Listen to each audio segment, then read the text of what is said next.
Jello. The Jello Program, starring Jack Benny with Mary Livingston and Phil Harris and his orchestra.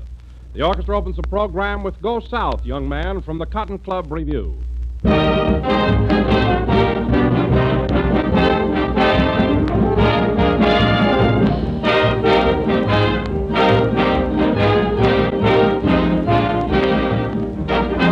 Whether it's a company dinner or just a regular family affair, any meal will be a greater success if it's topped off with a delicious dessert. And no dessert is more delicious or more popular than Jello. Jello is a grand dessert, easy to prepare, swell to look at, and luscious to taste. Jello is crammed with extra rich fruit flavor, a true fruit goodness that rivals the flavor of fresh, ripe fruit itself. But remember this, there's only one Jello, and only Jello brings you that special extra rich fruit flavor. So if you want to top your dinner with a dessert that will be an assured success, serve Jello. But be sure you get genuine Jello. Don't accept any substitutes. Look for the big red letters on the box. They spell Jello.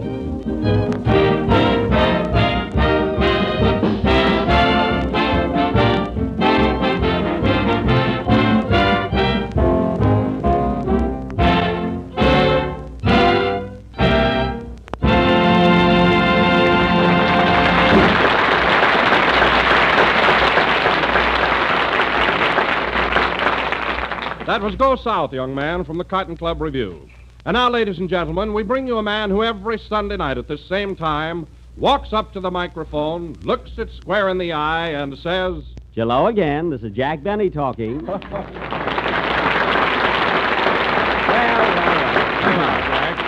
Thank you. Well, Don, that was a cute opening. That was a nice introduction. And nice teamwork, too, I thought. You and I certainly work well together, don't we? Oh, yes, we do, Jack. It's remarkable the way we seem to balance each other. What was that, Don? I say it's remarkable the way we balance each other. I think so. Of course, we would have a little trouble on a seesaw. Say, Don, can you imagine the both of us on a seesaw? Me way up in the clouds and you down on the good earth? Gee, it makes me dizzy. Oh, boy. Well, Jack, do you want me to get off? Woo! Don't you dare! My feet are flat enough now. Anyway, Don, we're too old to be playing around on a seesaw. Yeah, let's go over to the sand pile. Oh, let's drop this silly talk. We're getting a little bit goofy. Aren't we all? Hello, Jack. Well, Kenny, of all people, what are you doing here? Oh, I was on my way to the movies and I got lost. Well, you couldn't have got lost in a better place. We can use you here. Yeah. Say, Jack, I want to thank you for inviting me over to your house for Thanksgiving dinner. Oh, that's all right, Kenny. You're always welcome. And I want to thank you, too, Jack, and I also want to congratulate you for cooking that big dinner all by yourself. Oh, it was nothing, Don. I always do that. You may not know this, but I'm considered to be quite a cook. Oh, you are? Oh, for years I've been known as Prudence Benny of Beverly Hills. And my pies. You know, I'm famous for my lemon meringue. Meringue? Why, that's Marengay. Oh, is that the way it's pronounced? Oh, gee, you learn something every day. Huh? Well, so you cooked the Thanksgiving dinner all by yourself, eh, Jack? Yes, Phil, with my very own hands. Why didn't you come? Did you have a previous engagement? No, just a hunch. Oh, well, you missed something. It was a grand meal. We had all the trimmings and everything you wanted to drink. Everything. Gee, everybody else had wine with each course, and you made me drink milk. Well, Kenny, you're too young. Besides, milk is good for you. Milk goes with anything. Doesn't go with my brown suit. Well, the turkey was good, wasn't it? Say, Jack, don't tell me you served that old bird Andy Devine gave you last week. Yes, Phil, and it was all right, wasn't it, Don? Well, it surprised me, Jack. That turkey looked so tough, and yet it turned out so tender. What did you do? I cooked it with a blowtorch. That did it. A blowtorch? That's a fine way to cook a turkey. Why didn't you put it in the oven? I tried to, Phil, but it kept jumping out all the time. I can't understand it either. I put paperweights in the dressing. Oh, hello, Mary. Hello, kitchen mechanic. Well, Mary, did you enjoy my Thanksgiving dinner? No kidding. How was it, Mary? Oh, it was swell. We had everything from soup to bicarbonate of soda. And what mashed potatoes. I'll say. They were so lumpy, Jack had to serve them in the sugar bowl. I didn't have to. I was short of dishes. Gee, I thought those mashed potatoes were swell. They were so nice and tan. Yeah. Canned potatoes? Well, the stove was crowded, and I had to cook them under the sun lamp. Oh. Anyway, the turkey was delicious. I got a wing, and it was swell. I got a leg and it kicked me. Oh, it did? I got a neck with a collar button in it. Why don't you stay out of the kitchen, Jack? That's a woman's job. Now, Phil, that's the most ridiculous thing you've ever said. That's ridiculous. Men are better in everything. Our greatest cooks are men. Our greatest dress designers are men. Our greatest dancers are men. Our greatest... What are you laughing at? When you get to Mother's, watch out.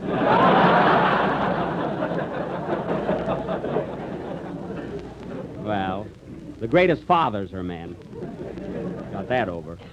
Anyway, it's a fine thing to come to my house for dinner and criticize it. That was real home cooking. Why, you never tasted such rolls in all your life. Boy, were they heavy. They were not. I had to jack mine up to butter it.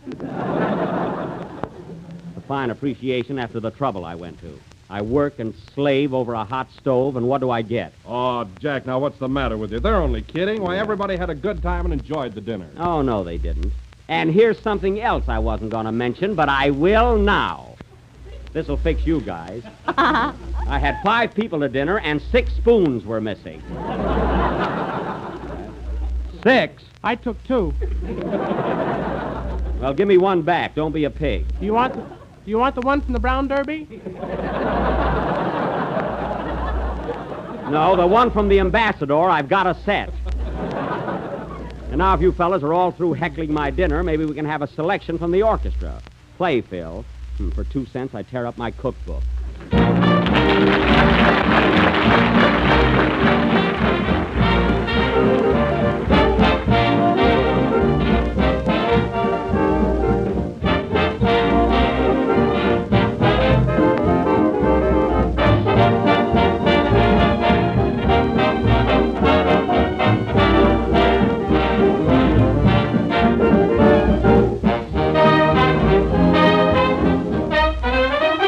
You can stop me from kissing you. You can stop me from cuddling too. You can treat me mean, honey, that's all right. But I'll get even with you tonight, 'cause you can't stop me from dreaming. You can stop me from holding hands. Make me listen to your command. You can say no, no, honey, that's all right. But I'll get even with you tonight, 'cause you can't stop me from dreaming. From 1 o'clock till 9, I'll dream you're mine. I'll steal a kiss, just see what you're going to miss. You can stop me romancing you. You're the boss now, but we're not through. Just turn me down, honey, that's all right, 'cause I'll get even with you tonight, 'cause you can't stop me from dreaming.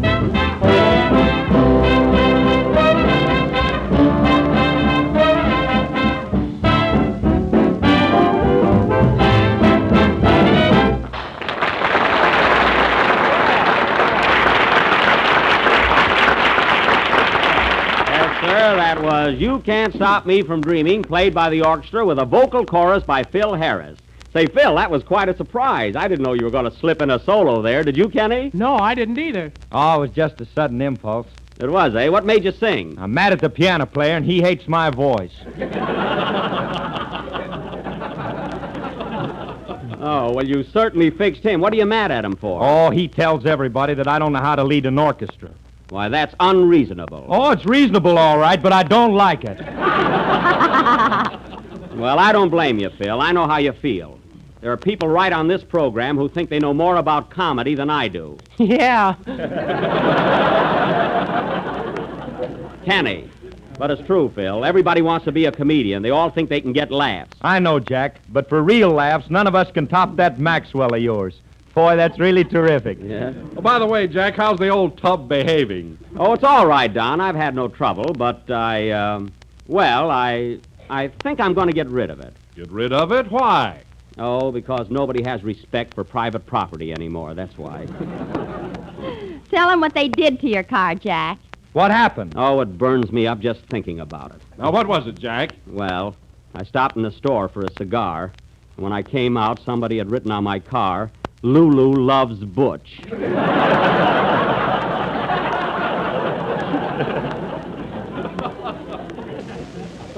Gee, I was mad. Lulu loves Butch. That's awful. I didn't mind that so much, but I don't even know the people. Well, it's your own fault, Jack. You brought it on yourself when you put that sign on the back of your car. Oh, Sign? Well, what does it say, Mary? Tune in on Jack Benny every Sunday night. well, that's legitimate advertising. And so is this. Ladies and gentlemen, Jello is America's favorite dessert. It is economical, easy to make, and comes in 6 delicious flavors. Strawberry, raspberry, cherry, orange, lemon, and lime. What burns me up, why don't Butch and Lulu get their own car? Oh, forget about Butch and Lulu. Well, anyway, I'm going to get rid of it. Did you put that ad in the paper, Mary? Yes, here it is. Oh. For sale or exchange, Maxwell Touring Car. All modern features, including self-starter and one-man top. Excellent view, only 3 blocks from the station.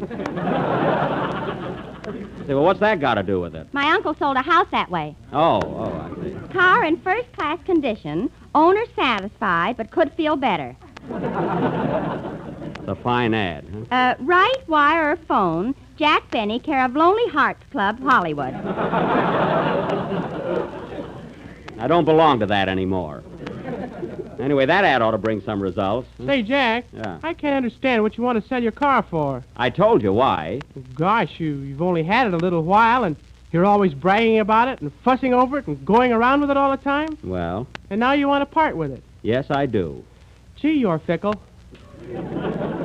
Well, Kenny, if you're so interested in my car, why don't you take it off my hands? Oh, I might at that. What do you want for it, Jack? Well, let me see. Well, Kenny, would $95 be too much? Hades, yes.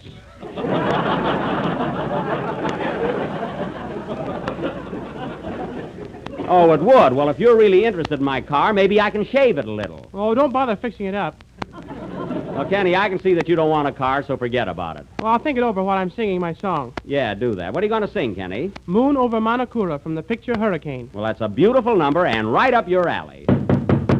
Oh, wait a minute. Come in. Mr. Benny, Yes. are you the party who had an ad in the paper regarding a Maxwell? Yes, I am. Are you in the market? I was, but I got out just in time. Goodbye. Now, there's a lucky fellow. Sing, Kenny.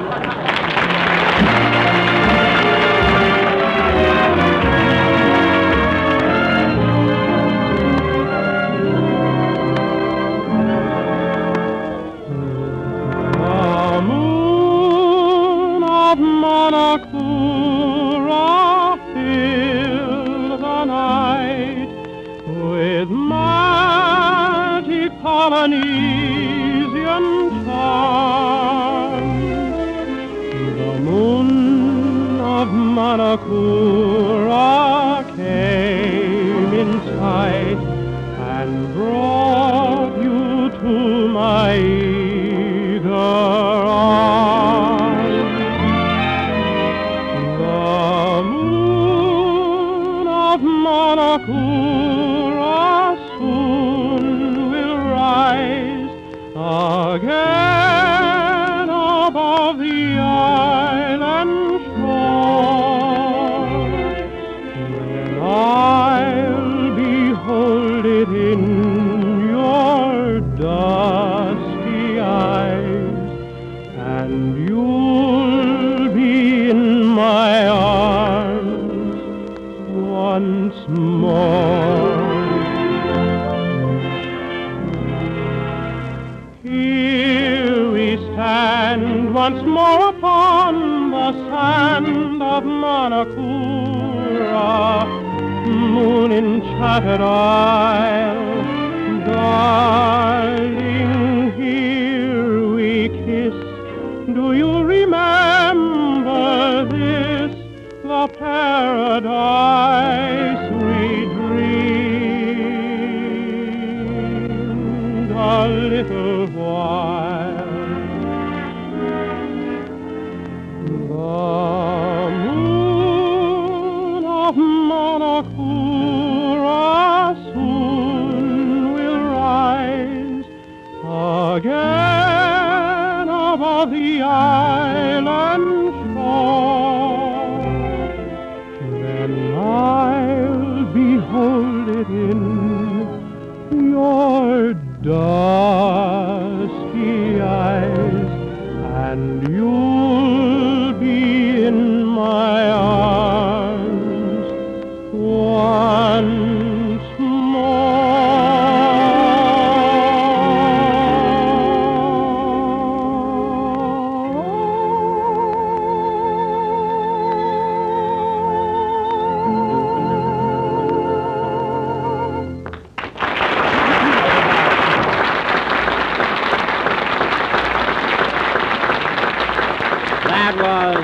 Moon Over Manicura from Hurricane, sung by Kenny Baker. And you know, Kenny, there's one thing that always impresses me. It's that last note.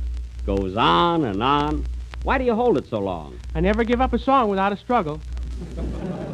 Oh, well, it's very effective. But, Kenny, in order to keep your voice in such perfect condition, you must do a lot of practicing. I'll say. I sing in a bathtub every morning. Oh. And you know, Jack, I had the most embarrassing thing happen to me once. What was it? I reached for a high note and swallowed the soap.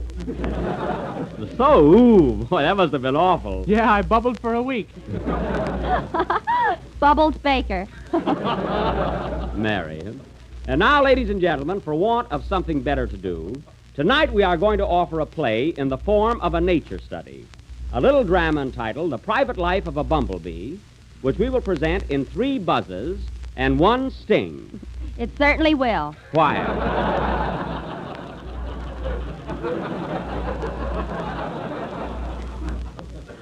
Now, I will play the part of a rosebud. And Don, Kenny, and Phil will be insects as usual. This will go on. There's the phone, Jack. Let it ring. We've got a program to do. Oh. Maybe somebody wants to buy your car. Oh, yes. Give it to me. Hello, Jack Benny talking. Would you like to have a talk? Oh, Slap Ramon. Let me talk to you. It's my nickel. Go ahead. Well, Slap, look. I'm busy right now. Call me back later, will you? Wait a minute. I got a customer for your car. You have? Who is it? My wife's brother.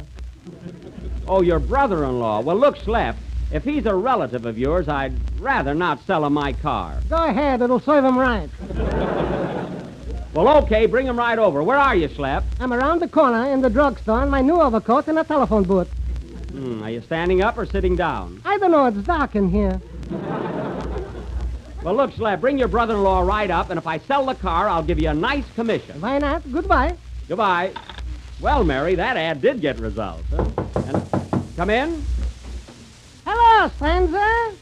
Slapperman, how did you get here so quick? What quick? I got stuck in the elevator. Say, Jack, I want you to meet my brother-in-law, Anatole Ginsburg. Well, this is a pleasure, Mr. Ginsburg. I'm very, very happy to know you. Hello.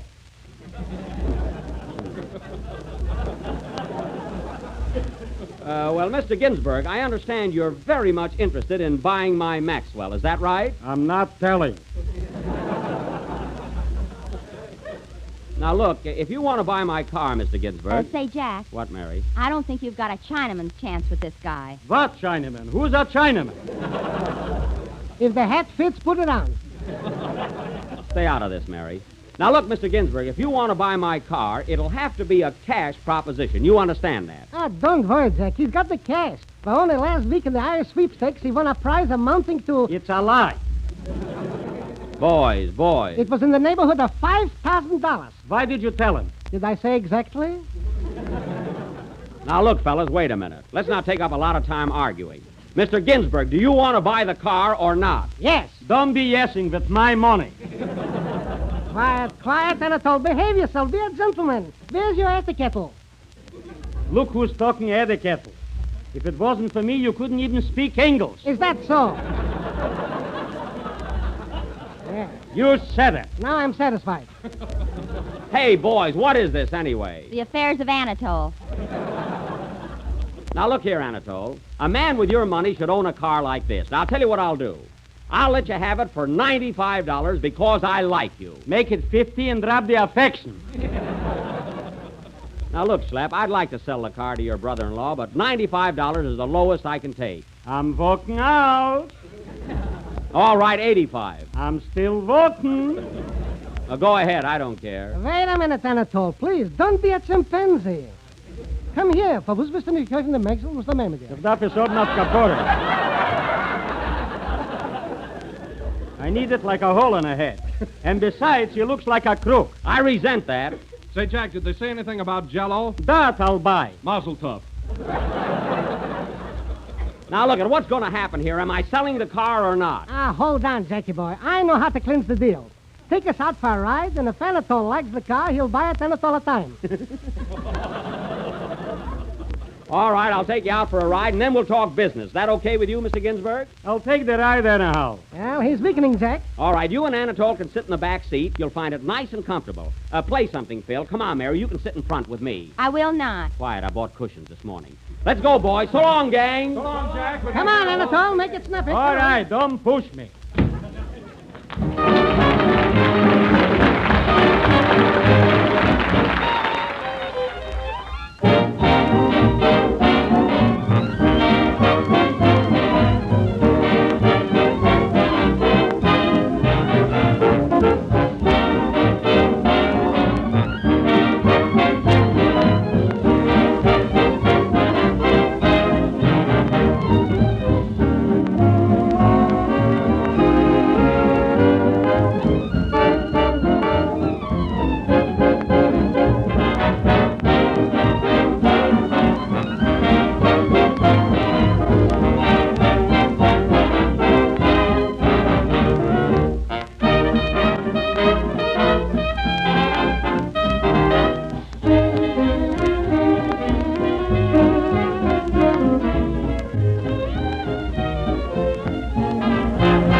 Well, Mary, the car's rolling along pretty good. No trouble so far. We've only gone half a block.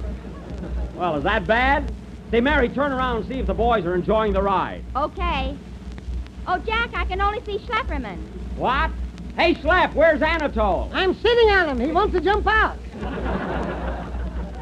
Well, I'll speed her up. You'll see something. Hold on, everybody. Hey, what's that?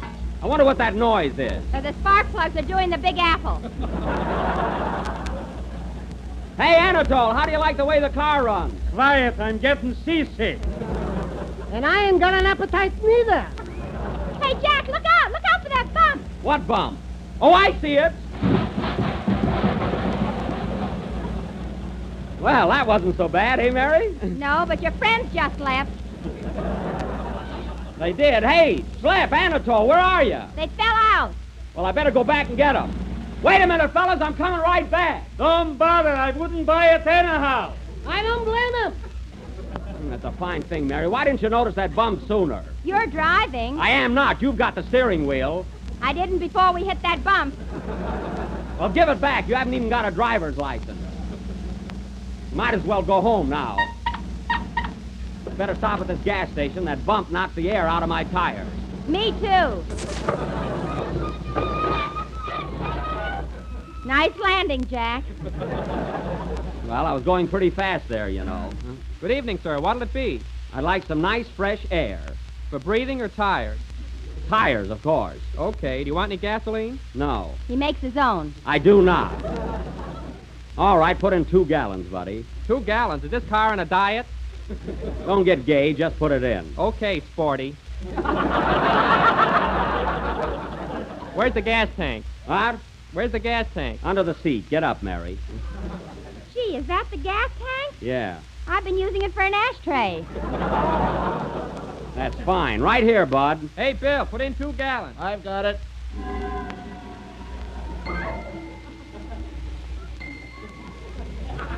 Hey, that's enough. I said 2 gallons. I'm sorry, mister, but we gave you 2.5. Well, I'm not going to pay for it. I asked for 2 gallons, and that's what I want. It's only a matter of 8 cents. I don't care what it is. You made the mistake, not me. But, gee, it's only 8 cents. Young man, do you realize that a family in China can live for 2 weeks on 8 cents? So can you. Quiet. Oh, Jack, don't be so tight. I'm not tight. It's not the money. It's the principle of the thing. I'm not going to pay for one more drop than I ordered. All right, I'll match you. Double or nothing. Oh, no, you won't. What do you think I am, a chump? Quiet, Mary.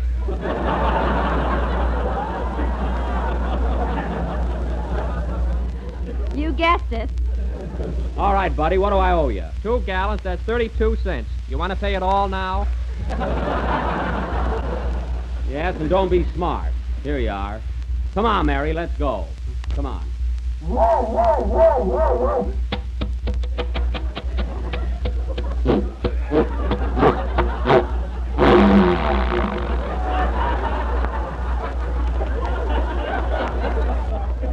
Doggone it. I'll be glad when you get rid of this piece of junk. Oh, it'll start this time.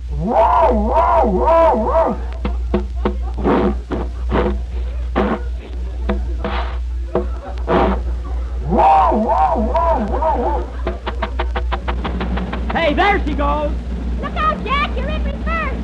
I am. There's a car behind you. Watch out!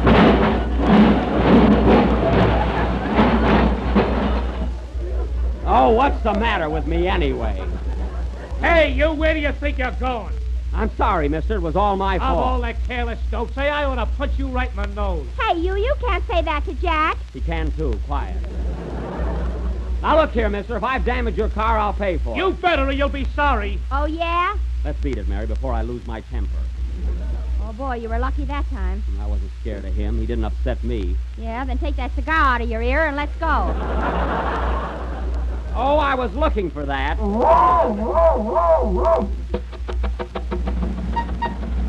Hey, we're off, Mary!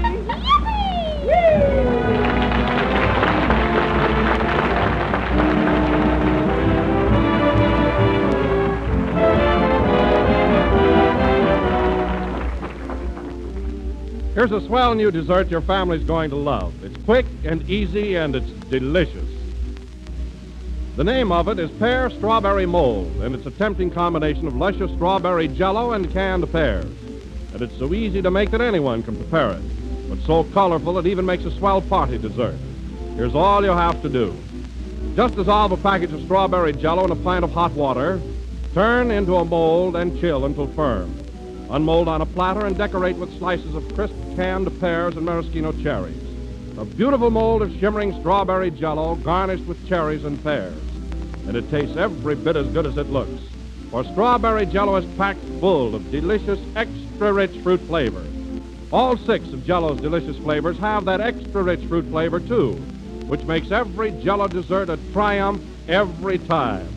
So ask your grocer for the one and only genuine Jello.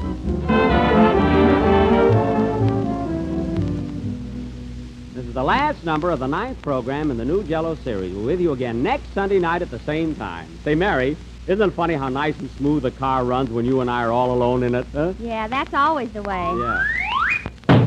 Oh, darn it, another flat. Fix it, Mary. No, it's your turn. That's right. Good night, folks.